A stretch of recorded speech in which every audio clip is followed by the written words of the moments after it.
அனைவருக்கும் இனிய நமஸ்காரங்கள். உங்கள் ஜோதிஷாச்சாரிய ஜோதி சாம்ராட் மகேஷியர்.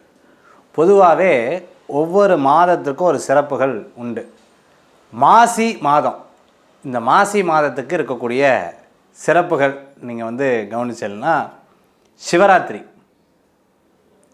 அது மட்டும் இல்லாத மாசி மகம், அது மட்டும் இல்லாத பார்த்துட்டேன்னா இந்த மாசி மாதத்தில் ரத சப்தமி வரும். அமாவாசை கழித்து 7வது நாள் வரக்கூடியது ரத சப்தமி. மாசி மாதத்தில் இந்த சிவராத்திரிக்கு உண்டான மகத்துவத்தை பற்றி நம்ம பார்க்க போகிறோம். அம்பாளுக்கு 9 இரவு நவராத்திரி, பரமேஸ்வரருக்கு அந்த ஒரு ராத்திரி சிவராத்திரி. மாதத்தில் மாத சிவராத்திரி அப்படிங்கிறது இருக்குது.